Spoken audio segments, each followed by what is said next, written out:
Okay, Carys, we'll just start by introducing you, right? So just tell us a little bit about your background, who you kind of played with growing up, and going over to the States. So just start off with your clubs, school, and kind of where you grew up, etc. Yeah, so firstly, I'm from East Lothian, a town called Pans. And then my first girls' club was a team called Musselburgh Windsor. And then I then got scouted to go play for Hibs. So I played most of my youth kind of career at Hibs. And then during that time, COVID hit. And then during that COVID period, our Hibs coaches left. So I then went and played for Spartans just briefly. It wasn't long, just during that COVID period, right before I went to the States. And I firstly went to a JUCO called Garden City. It's in Kansas. It was middle of nowhere. However, the people that were there just made the experience like so amazing. Like even though the location might have not been the greatest location, it was still so fun, and I definitely wouldn't change any part of that experience for me. And then after my 2 years at JUCO, I then transferred to a Division One school in Illinois called Eastern Illinois University. The town was still small, but there was a lot more around it, like cities like Chicago, Indianapolis, St. Louis, things like that. They all weren't too far away to get to. So that was kind of my pathway to my American journey. Brilliant. Okay, so we'll kind of get into a little bit. Obviously, the idea of going to junior college, a lot of players probably don't really know a whole lot about it. Maybe quite a lot of parents that I deal with, maybe you've got good grades or you're playing at a good level, and then they hear about a college, a small junior college in the NJCA, and then they'll be like, she's better than that. Obviously the level's super high. Tell us a little bit about you accepting your offer to go to Garden City and how you found it when you arrived, having played, Hibs, Spartans, good club level at home. Yeah, so before I went, I also wasn't quite sure how like the different divisions and levels worked, and then I spoke to you about it, and you kind of explained it better to me. And for me, JUCO was just it made the most sense for me. Going to a JUCO for me, it gave me a platform in a sense because yeah, even though I might have played at good clubs back home and played at a good level, like the American coaches want to see you play, and it's hard for them to see you play when you're in a completely different country. So going to JUCO allows coaches to kind of see you in person and see a bit more what you're like, and it gives you more options later on when you're done with JUCO. And then in terms of the level as well, it was still a good level. Like the conference I was in, there was really good teams that were playing and really good individual players as well that I know have went on to really good schools as well. So I think just because it's called a college or a junior college doesn't mean it's anything less than what a 4 year school would do. And your first 2 years at a JUCO is the exact same 2 years you would do in a 4 year school. Like it's nothing different. The benefits is normally they're much smaller schools, so you know your professors a lot more and you get a lot closer with different athletes as well. And it's a lot cheaper for the most part anyway. And they two things for me were something that drew me to that, and also my family as well. And as well, there's a lot of internationals there as well. And me going out at 17, of course, I was a bit scared and a bit daunted. So to hear that there's other British people, particularly going as well, just kind of helped me feel a bit more comfortable. And I think also helped my parents as well know that, like, okay, she'll be okay. There's other people in the same position as her. So, Yeah. yeah, I feel the main things for me And you went over at 17. See, I forget it's 5 years, 4 years. flew by, Yeah, flew it's been by. so quick. And having you in to speak to all the players and parents last month was great. And that's why I asked you to jump on today with a few other players that are kind of doing the same thing, sharing your experience. Tell us a little bit about leaving home at 17. Had you finished sixth year or did you finish fifth year and go? Yeah, so I finished 6th year, just got done that summer. And then the whole build up of going, like, you're constantly telling yourself, is this the right thing? And then you keep thinking. And even on the plane to like America, I was like, oh, is this the right move I've done here? Like, there's so many doubts and so many unknowns, which can be really scary and daunting. But as soon as I got there and got them on 2 feet, like, I never looked back once, to be honest with you. Like the first semester was the only semester that somewhat felt homesick and was kind of like, can't wait to go home. And after that, like, obviously I'm always excited to come home. I love home, but like, you don't really think about it really. Um, so yeah, I'm so glad I've done it, and I'm so glad I stuck out that first semester because the first semester can be like quite hard. And I would say to anyone going, like, just try your best to get through that first semester and then go from there. Yeah. Definitely. I think anyone that you'll see going over just now via the social media pages and stuff and leaving from Scotland, England, Spain, Ireland, going back to when I went over to Tennessee, I was the same. Even though I knew someone that was there, when I was traveling over and leaving my family and having going away parties, I was like, have I really thought about this? Is this something I really? And even landing in Nashville after a couple of flights, you're tired. You're a little bit. You're when I arrived, it was really dark, so we're driving, countryside in Tennessee, and I'm kind of scratching my head, and I'm like, oh no, what have I done? Once you start training, you meet all your teammates, you do your kind of freshman week is quite busy. Your semester begins. I think that eases up. And 100%. how did you adapt to the homesickness? Obviously, the first semester was quite challenging for you. What did you do? Just get the head down, or did you speak to family more, or what? But to be honest, I think my mum was feeling it a bit more than me. She would phone me every day, but honestly, like, I'm so close with my family, so even if she didn't phone me, I would still phone her. But I don't know, it's just really busy, like especially in season, like you're constantly on the go pretty much every single day, whether that's with football or traveling or even schoolwork. Like you've always got something to do, and I think as well, just getting that your group of friends there as well, like you're all going for the same thing. Even the American girls, they're still away from home as well. Like America's a huge place at the end of the day. So everyone is kind of on the same boat, and just kind of reminding yourself that you're not the only one that's going to be feeling a bit homesick kind of reassures you like you're all right, like Yeah, you've got each other. And I think that kind of helped me get through it. yeah. And just knowing I had my parents and the whole family support as well back home also helped a lot. Yeah. I think now that you can communicate throughout the day, it's not like you don't get to speak to them, and you've got FaceTime, and you've got loads of different things that you can keep in touch with your family kind of throughout. And sometimes it's actually good to take a wee break and maybe call home once every couple of days, or check in after your games at the weekend, and with your kind of schedule, and then you're looking forward to getting that kind of break at Christmas and summer. Now, would you usually come back at Christmas in the summertime? How would your schedule look for you? What would you prefer? Yeah, so I came home every summer. Um, but then Christmas, I came home freshman year Christmas and junior year Christmas, but I didn't come home sophomore or senior year Christmas. I went to Canada and spent all of Christmas in Canada. Oh, lovely. And that opportunity, like see another country, do other activities, and meet new people as well. Yep. Um, so I do, if you do have the opportunity to like travel during the times, I do recommend it. I know it can be again quite scary thinking, oh, I'm not going to go home. Like it's a long time, but everything flies by. Like they 4 years for me flew by. So I'm so glad I did day two Christmases stay out and kind of see a bit more of the world. So Yeah. yeah. And obviously you're speaking about the whole experience. Meeting new people was an amazing thing for me, and I can see it for you. Can you see a difference in yourself? Can your family see a difference in you?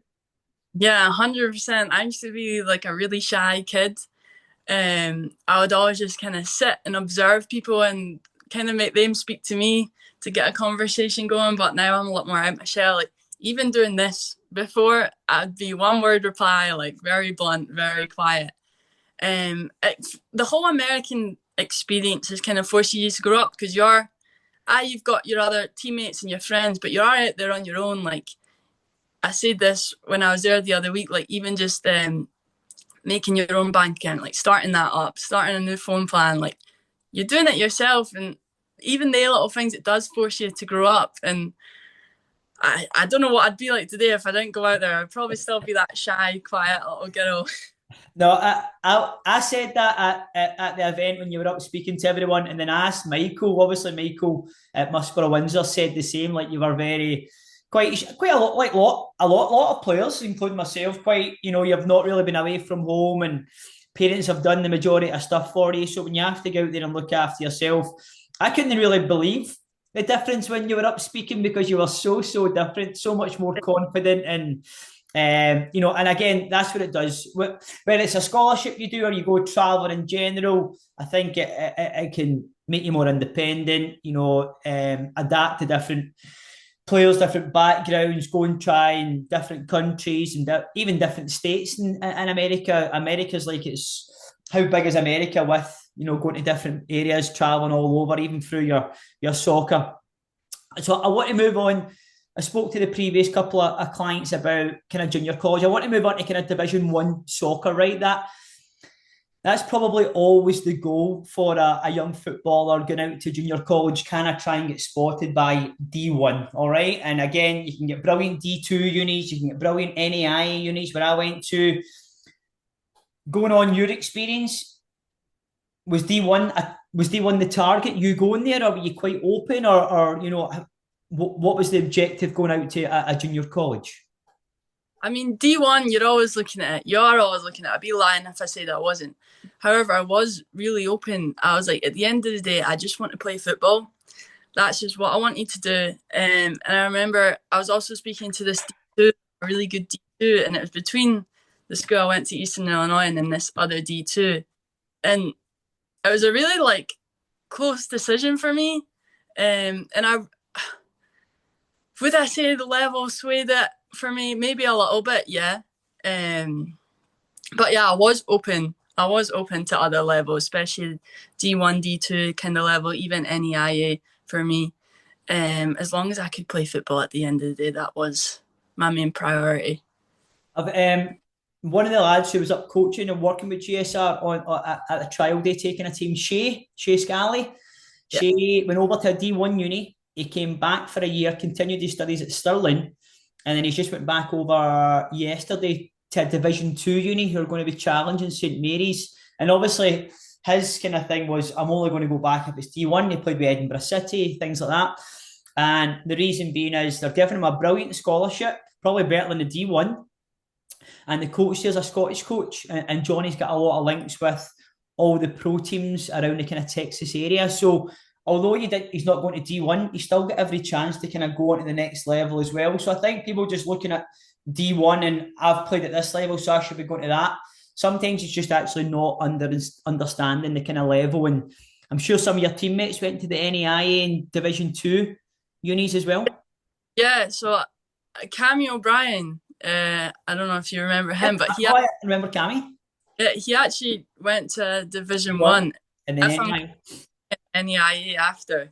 And from the looks of things, I haven't spoke to him recently at all, but from the looks of things, it looks like he's doing really well. Yep. So similar path to Shay. And a lot of my other friends, Abby Hume, she went NEIA and she's actually back in America right now, traveling all over the place. Right. She looks having the time of her life, to be honest. I'm jealous, to say the least. She went to Indiana Tech, right? Correct, yeah. Indiana Tech. Good. And did you two become good friends through junior college? Yeah, we became best of friends in junior college. Our sophomore year, we had an apartment together with another teammate of ours, and we're inseparable. We do everything together, and we do still talk to each other pretty much every day. And we go see each other anytime we're both home. One of us will either go up or down. You'll be keeping in touch with her for all your days. I've still got a group chat with all my teammates from my uni in Tennessee, and we keep in touch all the time, go and visit each other. It's such an amazing experience, and you even living with these girls, you become so close and look out for each other. It's almost like kind of family member that you're always going to keep in touch with. 100%, yeah. That's the biggest takeaway for me is meeting people from all over the world. I have friends for life. Yeah. In all corners of the world. Yeah, okay, so let's move into leaving JUCO, get into a top D1 university. Tell us a little bit about going in to start pre-season, what the level was like, athleticism, players on the team, facilities. Yeah, so it was a big difference, especially in terms of the environment and the types of people. At my JUCO, there was a lot of internationals there. but at Eastern Illinois, I was the only international in the soccer team. So for me, at first, that was a bit like a big adjustment I had to make. Even like little things like I couldn't use certain words in slang because you wouldn't have a clue what I've. So coming home, everyone's saying I sound American, but to Americans, they think I'm the most Scottish person in the world. Um, so even just the people were so different, uh, but they were amazing as well. And then the level, I would say the level at Division One to Majuko, they were a lot more athletic, a lot stronger, taller, faster. I remember being at Majuko, I was the tallest player.